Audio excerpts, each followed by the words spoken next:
Toda online हेरिरहने भएका मेरा आदरणीय अगुवाजनहरू पास्टरज्यूहरू अनि आदरणीय विश्वासी दाजुभाइ दिदीबहिनीहरूमा जय मसीह।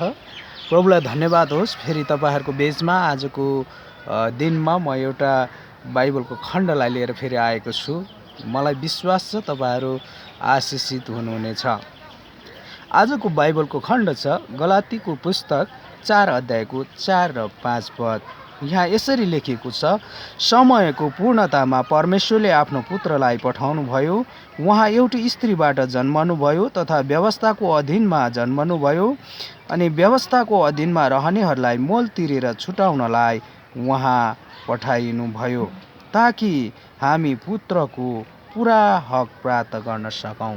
आमेन। आउनुहोस् हामी छोटो प्रार्थना गर्नेछौँ। महान प्रभु, हामी हजुरलाई धन्यवाद दिन्छौँ यस समयको लागि। तपाईँ आदर महिमा अनि प्रशंसा भक्तिका योग्य परमेश्वर, म तपाईँलाई धन्यवाद दिन्छौँ। आजको जुन वचन तपाईँको वचनलाई मैले पढेको छु, यो पढेको वचनबाट केही कुराहरू भन्न गइरहेको छु। तपाईँले मलाई सहायता गर्नुहोस्। मेरो हृदयद्वारा भएर, मेरो जिब्रोद्वारा भएर तपाईँले प्रभु यो प्रचारित हुनुहोस् अनि जतिजनाले सुन्नुहुन्छ उहाँहरूले धेरै ठुलो आशिषहरू प्राप्त गर्न सकौँ। उहाँहरूको जीवनमा यसले ठुलो टेवा पुग्न सकोस् भन्ने प्रार्थना गर्दछु। जतिजनाले सुन्नुहुन्छ, भिडियोलाई हेर्नुहुन्छ, उहाँहरू सबैलाई आशिष दिनुभयोस् येशू प्रभुको नाममा। आमेन। पावलले गलातियाको मण्डलीलाई यी कुरा लेख्दछ, समयको पूर्णतामा चाहिँ परमेश्वरले चाहिँ येशू ख्रिस्टलाई पठाउनु भयो। कसको लागि? तपाईँ र मेरो लागि, व्यवस्थामा थिचिएकाहरूको लागि, व्यवस्थाले दाबिएकाहरूको लागि अनि व्यवस्थाले घिसारिएकाहरूको लागि ख्रिस्ट येशू चाहिँ ती व्यवस्थाबाट छुटकारा दिनलाई, हाम्रो गुमेको परमेश्वरको पुत्रको हकलाई फेरि पुरा गर्नको निम्ति ख्रिस्ट येशू यस धरतीमा आउनुभयो भनेर गलातियाको मण्डलीलाई पावलले यो कुरा लेख्दछ। किन उहाँले समयको पूर्णतामा भन्नुहुन्छ त? हामी यो कुरालाई हेर्नेछौँ। किन समयको पूर्णता भनेर भन्नुहुन्छ त? जब मानिस र परमेश्वरको बिचको सम्बन्ध चाहिँ पहिला सँगसँगै रहने, सँगै सङ्गति गर्ने, सँगै रहने थियो। जब मानिस आफ्नो इच्छामा लोभिएर परमेश्वर जस्तै बन्छ भनेर शैतानको प्रब्लममा परे, दियाबलसको जुन लोभमा फसे अनि त्यो कुरा जब उसले गर्यो अनि उसको जीवनको मृत्यु भयो। जुन परमेश्वरले दिनुभएको आत्मिक जीवन थियो, त्यो जीवनको मृत्यु भयो। ताकि अब परमेश्वरले संसारमा धेरै सङ्घर्ष गर्नुपर्ने भयो अनि धेरै दुःख र कष्टहरू भोग्नुपर्ने भयो। अनि त्यो सम्बन्धलाई जोड्नको निम्ति परमेश्वरले आफ्नो ठिक योजनाहरू बनाउनु भएको थियो। त्यो चाहिँ ठिक योजना थियो। त्यस कारणले गर्दा पावलले यी कुरा भन्दछ, परमेश्वरले ठिक समयमा उहाँले आफ्नो पुत्र पठाउनु भयो है। तपाईँलाई मैले हेर्नुहुन्छ भने पुराना करारमा झन्डै 300 वटा भन्दा बढी ख्रिस्टको बारेमा आगमबानी बोलिएको छ है। ख्रिस्ट आउँछ भनेर आगमबानी बोलेको छ। उहाँले भोग्नुपर्ने दुःखको विषयमा बोलेको छ। उहाँले चङ्गाई गर्ने विषयमा बोलेको छ। उहाँ यरुशलेम आउने विषयमा बोलेको छ। यो हरेक विषय गरिकन जम्मा 300 भन्दा बढी आगमबानीहरू येशू ख्रिस्टको बारेमा गरिएको छ।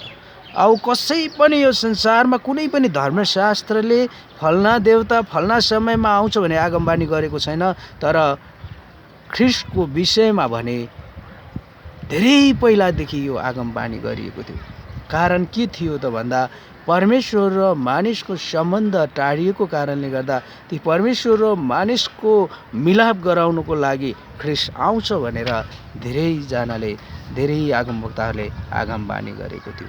कति आगमवक्ताहरूले त ठाउँ तोकेर अनि फल्नाबाट जन्मिन्छ भनेर तोकेरै भनेको छ है। हामी एउटा दुईटा कुरा भनौँ। यसै आगमवक्ताले 7:14 चाहिँ कन्याबाटै जन्मिन्छ भनेर थोकुवा गरेर भन्नुभयो। साँच्चै नै त्यस्तै कन्याबाट जन्मिनु भयो। जकरिया आगमवक्ताले चाहिँ यरुशलेममा गधामाथि सवार भएर पस्नेछ भनेको थियो। त्यस्तै त्यो आगमबानी पुरा भएको छ जस्ताको तस्तै।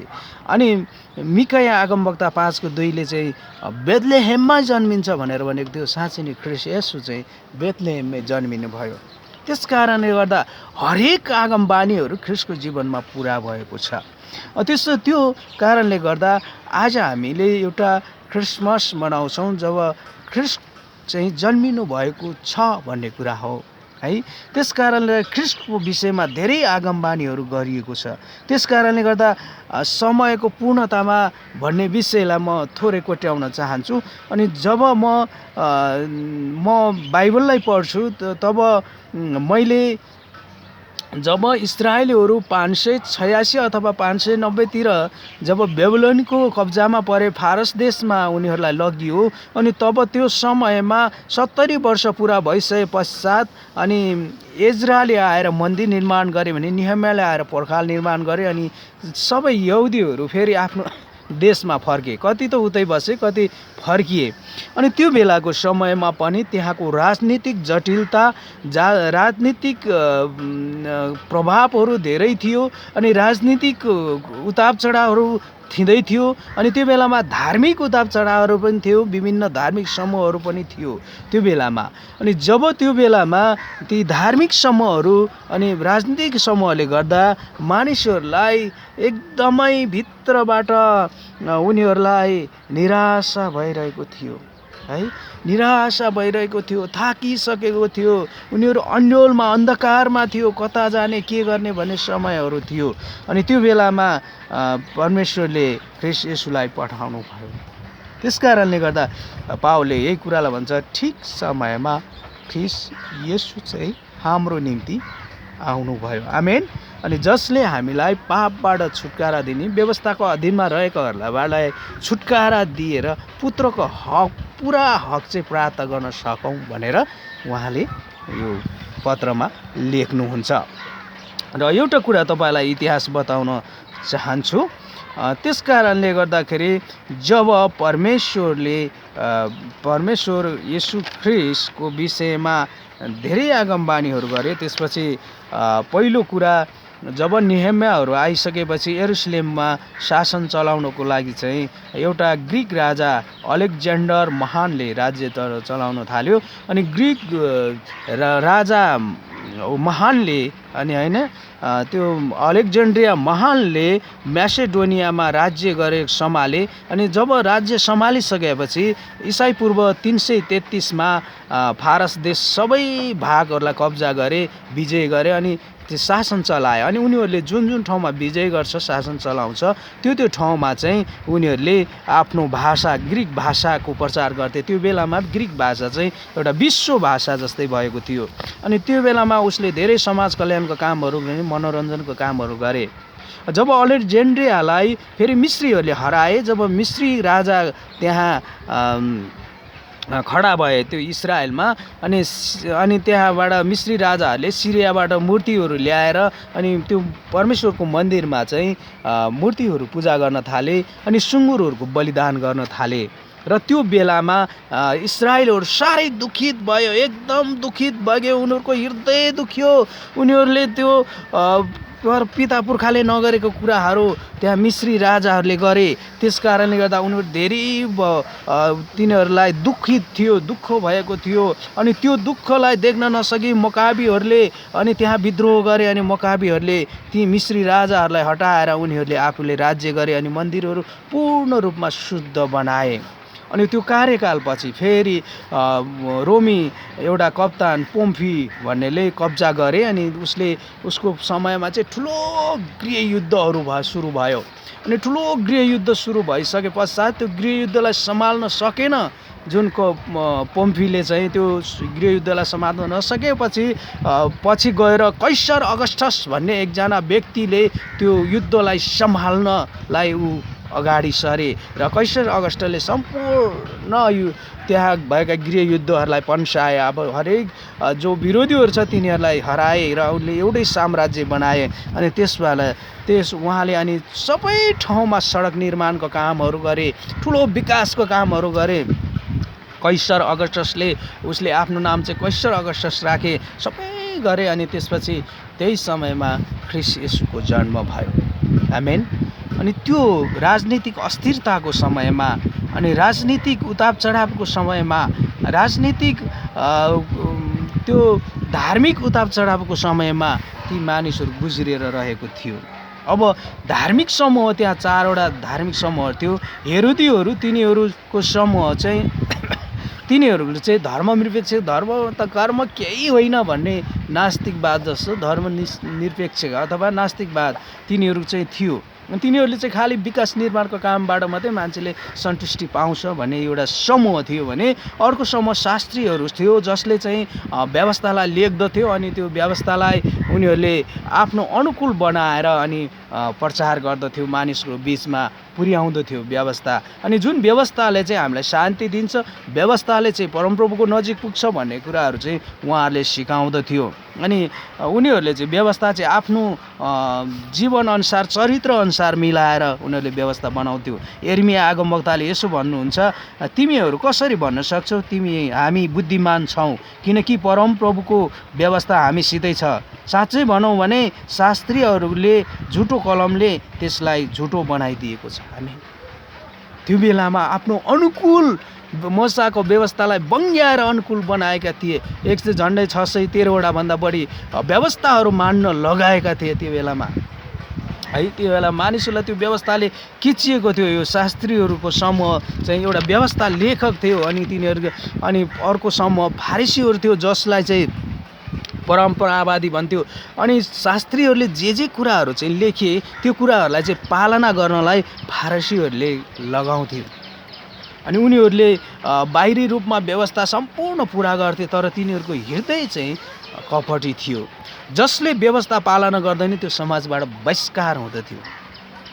अनि यस्तो समय थियो जसले चाहिँ व्यवस्था मान्नै सक्दैन थियो है। त्यो गरिबहरूले बलि चढाउनै सक्दैन थियो, बलि कुराहरू ल्याएर चढाउनै सक्दैन थियो। अनि अर्को समूह थियो सदुकीहरू। यिनीहरू चाहिँ तर्कवादी थिए। मोसाको व्यवस्था चाहिँ समयअनुसारको परिमार्जन गर्दै जानुपर्छ भन्ने खालको थियो। यिनीहरूले चाहिँ स्वर्गदूत र पुनरुत्थानमा विश्वास गर्दैन थियो। हाम्रो जीवन चाहिँ पुनरुत्थान भएर अनन्त जीवनमा सर्छ भन्ने विश्वास गर्दैन थियो। यी धार्मिक समूहले चाहिँ हुँदैन, त्यस्तो हुँदैन, स्वर्गदूत पनि हुँदैन, धार्मिक के अरे मान्छेको पुनरुत्थान पनि हुँदैन, तर मोसाको व्यवस्था पालना गर्ने व्यक्तिहरू चाहिँ परमेश्वरसित हुन्छ भनेर सिकाउँथ्यो। यी धार्मिक 4वटा समूह धार्मिक समूह अनि त्यो देशमा भएको राजनीतिक अस्थिरताको कारणले गर्दाखेरि त्यहाँको मानिसहरू अचेत अवस्थामा थियो, अन्धकारको अवस्थामा थियो अनि बाटो बिराएको अवस्थामा थियो, उनीहरू भकाएको अवस्थामा थियो। अनि त्यो बेलाको समयमा येशू प्रभु यस संसारमा आउनुभयो अनि त्यो अन्धकारको समयमा ज्योति बनेर ख्रीष्ट येशू आउनुभयो। यूहन्ना 8:12 म संसारको ज्योति हुँ, मलाई पछ्याउने कोही पनि अन्धकारमा हिँडडुल गर्ने छैन। आज जसले ख्रीष्टलाई विश्वास गर्दछ, जसले ख्रीष्टलाई मेरो प्रभु र मुक्तिदाता भनी स्वीकार गर्दछ, उहाँको व्यवस्थामा हिँड्दछ, त्यो व्यक्ति सधैँ उज्यालोमा हिँड्दछ। त्यो व्यक्तिले अब कहिले पनि अन्धकारको महसुस गर्न पाउने छैन किनकि उसलाई क्लियर छ हामी चाहिँ अनन्त जीवन प्राप्त गरिसकेका छौँ। आमेन। चाहिँ अर्को कुरा चाहिँ हामी हेर्छौँ भने त्यो बेलाको मानिसहरू धेरै थाकेका थिए। यता जाँदा हुँदैन, उता जाँदा पनि हुँदैन, उसको कुरा सुनेर उताको धर्ममा लाग्दा नि हुँदैन, उता राजनीतिले जुन पालो शासनहरू चलाइरहेको छ उनीहरूको आफ्नै नीति नियमहरूले गर्दाखेरि त्यहाँ त थकित भइसकेको अवस्थामा ख्रीष्ट येशू आउनुभयो। ए थाकेका र बोझले दबेका हो, म कहाँ हौ, म तिमीहरूलाई विश्राम दिनेछु। मत्ती 11:28 अनि ख्रीष्ट येशू मात्र एउटा विश्राम दिने व्यक्ति अर्थात् चौतारी अर्थात् थकाइ मार्ने ठाउँ भनेर येशूले भन्नुभयो, म तिमीहरूलाई विश्राम दिनेछु है। त्यसकारणले गर्दा जसले ख्रीष्टलाई विश्वास गर्नुभएको छ तपाईहरूले संसारको कुराहरूबाट विश्राम पाउनुभएको छ है। तपाईँ दौडिएर भौतारी हिँडेर खोजी हिँड्नु पर्दैन। अब ख्रीष्टलाई स्वीकार गरेर तपाईँले सबै थोक प्राप्त गर्नुभएको छ। अनन्त जीवन प्राप्त गर्नुभएको, शान्तिको जीवन तपाईँले प्राप्त गर्नुभएको छ। र अर्को कुरा, उहाँ चाहिँ बाटो बिराएकाहरूलाई बाटो देखाउन आउनुभयो। बाटो सत्य र जीवन चाहिँ म नै हुँ, मद्वारा बाहेक कोही पनि पिता कहाँ पुग्न सक्दैन अर्थात् स्वर्गमा पुग्न सक्दैन अर्थात् आउन सक्दैन। यूहन्ना 14:6 त्यो बाटो बिराएको समयमा त्यो बेलामा ती मानिसहरू कता जाउँ कता हिँडौँ भनिरहेको समयमा ख्रिस्टले भन्नुभयो बाटो सत्य र जीवन मात्रै म नै हुँ, मलाई पछ्याउने म पछि लाग्नेहरू कोही पनि मलाई नपछ्याउनेहरू कोही पनि पिता कहाँ पुग्न सक्दैन। जसले मलाई पछ्याउँदछ त्यो चाहिँ अनन्तको स्वर्गमा जान्छ। एउटा सत्य बाटो भएर ख्रिस्ट यस संसारमा आउनुभयो आजभन्दा 2000 वर्ष अगाडि। अनि भोकाएकाहरूलाई तृप्त बनाउनु उहाँ आउनुभयो। आमेन। उहाँले भन्नुभयो जीवनको रोटी म नै हुँ, जसले ख्रिस्टलाई खान्छ अर्थात् ख्रिस्टलाई स्वीकार गर्छ, हृदयमा राख्छ, ऊ कहिले पनि भकाउँदैन। किनकि संसारका देवी देवता पुज्नु पर्दैन, कुनै पनि ठाउँमा धर्म कर्म गरेर मुक्ति पाइन्छ कि भनेर हिँड्नु पर्दैन, कुनै ठाउँमा गएर कसैलाई पुकारा गरेर मैले शान्ति पाउँछ कि भन्नु पर्दैन। जब ख्रिस्टलाई विश्वास गर्नेहरू चाहिँ कहिले पनि त्यो आत्मिक तृष्णा गर्नु पर्दैन, आत्मिक भोकाउनु पर्दैन र ख्रिस्टले तृप्त पारिसक्नु भएको छ, जसले अनन्तसँग ऊ जीवन जिउन सक्छ। अनि कहिले पनि उसले त्यो आत्मिक भोक प्यास हुँदैन। जसले ख्रिस्टको व्यवस्थालाई, ख्रिस्टले दिनुभएको आज्ञालाई मनन गर्छ अनि ग्रहण गर्छ, जसले ख्रिस्टले दिनुभएको रोटीलाई स्वीकार गर्दछ, अनि ती मानिसहरू चाहिँ कहिले पनि भोकाउनु पर्दैन। आमेन। त्यसकारण अर्को चाहिँ म तिमीहरूलाई शान्ति दिन्छु अर्थात् संसारले दिएको शान्ति जस्तो होइन। त्यो संसारले दिने शान्ति चाहिँ केही समयको लागि मात्रै हो, तर परमेश्वरले दिने शान्ति चाहिँ अनन्तसम्मको लागि हो भनेर प्रभु येशूले भन्नुहुन्छ। म तिमीहरूलाई शान्ति दिन्छु र म तिमीहरूलाई मेरो शान्ति छोडिदिन्छु। त्यस कारणले गर्दा आज तपाईँ र मैले चाहिँ ख्रिस्ट येशूमा शान्ति पाएको छ, ख्रिस्ट येशूमा आनन्द पाएको छु, जसले ख्रिस्टलाई मेरो प्रभु भनेर स्वीकार गर्दछ। अर्को कुरा उहाँले मृत्युमाथि विजय हासिल गर्नुभयो, मृत्युबाट जीवित बनाउनु भयो। अर्थात् उहाँ पहिलो दिन मर्नुभयो, गाडिनु भयो, तेस्रो दिनमा बौरी उठ्नुभयो, मृत्युलाई जित्नुभयो। उसो कसैले पनि ख्रिस्टलाई विश्वास गर्ने कोही पनि अब मर्नु पर्दैन। उनीहरू चाहिँ अनन्त जीवनमा सरिसकेको छ, उनीहरूले मृत्युमाथि विजय पाइसकेको छ। जसले ख्रिस्टलाई ग्रहण गर्दछ, जसले ख्रिस्टलाई विश्वास गर्दछ, उसको जीवन चाहिँ अनन्त जीवनमा सरिसकेको छ। त्यस कारणले गर्दा उहाँले भन्नुहुन्छ पुनरुत्थान र जीवन म नै हुँ, मलाई विश्वास गर्ने मर्यो भने पनि त्यो जीवित हुनेछ। आमेन। यूहन्ना 14:6। त्यस कारणले गर्दा ख्रिस्टले हामीलाई मृत्युबाट विजय दिनुभएको छ। आज जसले ख्रिस्टलाई विश्वास गर्नुभएको छ उसले मृत्युमाथि विजय पाइसकेको छ, हामी विश्वास गर्दछौँ। र अर्को कुरा उहाँले व्यवस्थाको अधीनमा रहेकाहरूलाई छुटकारा दिएर आफ्नो सन्तान बनाउनको लागि उहाँ फेरि आउनुभयो। आमेन। यो सम्पूर्ण व्यवस्थाहरू चाहिँ उहाँमा पुरा भएको छ। अनि लुकाको 24:24 भन्नुभएको छ म व्यवस्थालाई रद्द गर्न आएको होइन, व्यवस्था म पुरा गर्न आएको हो। आमेन। आज तपाईँ र मेरो जीवनमा भएका व्यवस्थाहरू, तपाईँ र मेरो समाजमा भएका व्यवस्थाहरू, तपाईँ र मेरो ले मान्नुपर्ने व्यवस्थाहरू सबै ख्रिस्टले पुरा गरिदिनु भयो। मैले अघि नै भने 613 भन्दा बढी व्यवस्थाहरू हाम्रो जीवनमा लादिएको थियो। हामीले त्यो नसकी मान्नु पर्थ्यो। अब उसो त्यो व्यवस्थाले हामीलाई छुँदैन, कारण ख्रिस्ट येशूले ती व्यवस्थाहरूबाट छुटकारा दिइसक्नु भएको छ। उहाँ एकैचोटि क्रुसमा बलिदान हुनुभएको छ र महापवित्र स्थानसम्म उहाँले खोलिदिनु भएको छ, बाटो खोलिदिनु भएको छ। उसो जसले ख्रिस्टलाई विश्वास गर्छ उसलाई कुनै पनि व्यवस्थाले बाँध्ने छैन। आज तपाईँ र मलाई व्यवस्थाबाट छुटकारा दिएर आफ्नै सन्तान बनाउनुको लागि ख्रिस्ट येशू ठिक समयमा आउनुभयो भनेर पावलले यी कुराहरू बताउनुहुन्छ। अनि मानिस र परमेश्वरको बिचमा भएको त्यो धाधोलाई हैन, त्यो धाधो जुन पापको खाडल थियो, त्यो खाडललाई पुर्नुको लागि ख्रिस्ट येशू आउनुभयो, जोद्वारा चाहिँ हामीलाई पितासँगको मिलाप गराउनु भयो। आमेन। पुत्रसँगको मिलाप गराउनु भयो। हामी कलसी 1:20 भन्दछ पुत्रसँगको मिलाप ख्रिस्टले हामीलाई गराउनु, सम्पूर्ण व्यवस्थाबाट छुटकारा दिएर परमेश्वर पितासँगको मिलापमा हामीलाई ख्रिस्टले ल्याउनु भयो। त्यस कारणले गर्दा अनि उहाँले आफ्नै सन्तान हुने हक प्रदान गर्नुभयो। आमेन। आफ्नै छोरा हुने पुत्र हुने हक र प्रदान गर्नुभयो। 1 पत्रुस 2:9 भन्छ आफ्नै तिमीहरू चाहिँ राजकीय पुजारी गिरी र परमेश्वरका सन्तानहरू हौ सन्तान हो भने तिमीहरू उत्तराधिकार पनि हौ। आमेन।